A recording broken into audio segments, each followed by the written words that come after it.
رمضان کے اس عنوان سے آپ سے مخاطب ہیں اور آج کا عنوان ہے علامہ امام شاہ احمد نورانی صاحب اور بشیر فاروقی صاحب ہمارے ساتھ موجود ہیں، بشیر القادری صاحب موجود ہیں۔ بشیر القادری صاحب، آپ سے گزارش یہ ہے کہ آپ اگر یہ وضاحت کر دیں کہ بہت سارے ایسے لوگ جو شاہ احمد نورانی کی زندگی میں ان سے نظریاتی اختلاف رکھتے تھے یا سیاسی اختلاف رکھتے تھے، ان کو جب ہم نے آج کے دور میں دیکھا ہے تو وہ ان کی تعریف و توصیف کر رہے ہوتے ہیں، یہ کیا سبب ہے؟ شیرازی صاحب، آپ ان باتوں کو چھوڑیں، ہر ایک کا مخالف بھی ہوتا ہے، موافق بھی ہوتا ہے۔ جی، میں بلا تشبیہ آقا علیہ السلام کے مخالفین آج بھی ہیں، پہلے بھی تھے، جی، محبین بھی ہیں، الحمدللہ ان کے نام سے جی ہاں، اپنے انگوٹھے چومتے ہیں۔ جی ہاں، جی، اس دور میں بھی آقا علیہ السلام کے منہ مبارک زمین پر گرنے نہیں دیتے تھے، وہ بھی تھے، اور اور آج آپ بھی کے ایسے عوام کو عاشق ہیں۔ تلواریں جی مارتے ہاں، تھے، نام سے جلتے تھے۔ ان بات کو چھوڑ دیں، جلنے والے ان کے کردار سے پوچھیں، آپ مجھے پوچھیں کہ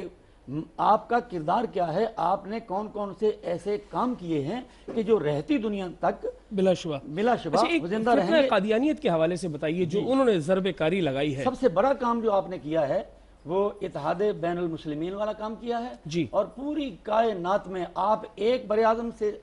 شروع ہو جائیں اور دوسرے بر اعظم تک جائیں، ہر ملک کے ہر شہر میں جائیں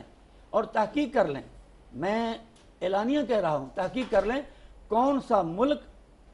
اور اس ملک کا کون سا شہر کہ جس میں قائد ملت اسلامیہ امام شاہ احمد نورانی صدیقی نہ پہنچے ہوں، اور وہاں مساجد اور مدارس اور دینی مراکز قائم نہ کیے ہوں، بڑی بڑی یونیورسٹیاں اور کالج قائم نہ کیے ہوں۔ ایک فرد واحد، ایک شخصیت نے ورلڈ اسلامک مشن کے اس ادارے سے آپ نے اتنا بڑا کام کیا ہے جو رہتی دنیا تک زندہ رہے گا۔ دوسرا مسئلہ قادیانیت کا، یہ ایسی کشکول میں رکھ کے آپ کو نہیں دے دیا گیا، اس میں حضرت کی قربانیاں، حضرت کے چاہنے والوں کی قربانیاں، دوسرے ساتھیوں کے لوگوں کی قربانیاں اظہر من الشمس ہیں کہ یہ کام صرف اور صرف انہی کا تھا، یا پھر ان سے اللہ تبارک و تعالیٰ نے کام لیا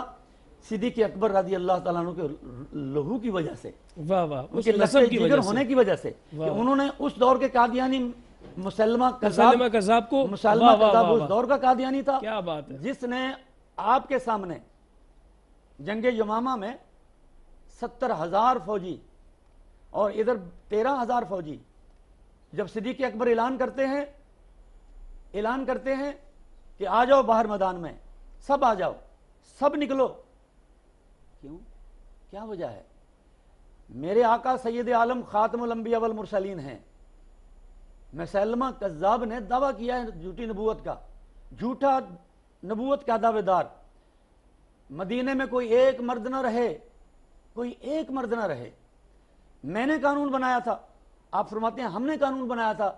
کہ جنگ بدر کے سپاہیوں کو اب کسی جنگ میں مدعو نہیں کیا جائے گا، لیکن میں ابو بکر آج وہ قانون توڑتا ہوں، مجھے ان کی ضرورت ہے، ان بہادروں کی، کیا جنگ یمامہ میں جانا ہے اور ایسے شخص کے ساتھ لڑنا ہے اور ان کو نیست و نابود اور واصل جہنم کرنا ہے کہ جو میرے آقا سید عالم صلی اللہ علیہ وسلم کی اس عظمت پر کھیلتا ہے، وہی اس دور کا قادیانی مرزا،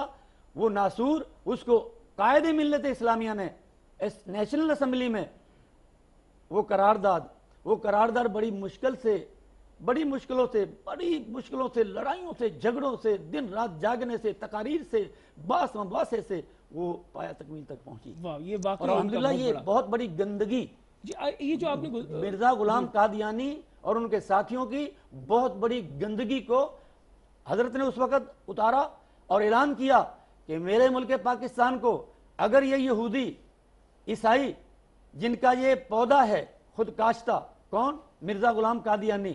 خود کاشتہ، خود ساختہ پودا یہودیوں کا، وہ یہودی ہمیں اگر لالچ دیتے ہیں کہ ہم پورے پاکستان کو سونے کا بنا دیں گے، لہذا ان کو غیر مسلم اقلیت قرار نہ دو، تو آپ فرماتے ہیں کہ ہم اس سونے کے ملک کو تسلیم نہیں کریں گے، اس گندگی کو ہم تسلیم نہیں کریں گے، اور اس گندگی کو واصل جہنم قرار دے دیا۔ قبلہ، آپ نے یہ جو ایک جملہ کہا ناظرین کرام، یہ بڑا شاندار تھا، کہا قبلہ نے کہ چونکہ نسب ہے، ایک طرف حضرت ابوبکر صدیق رضی اللہ تعالیٰ عنہ جو ہے وہ مسلمہ کذاب کے لیے جو ہے وہ میدان میں آ رہے ہیں، تو دوسری جانب انہی نسل میں سے امام شاہ احمد نورانی پھر دوبارہ کہیں یہ فتنہ کھڑا ہوتا ہے۔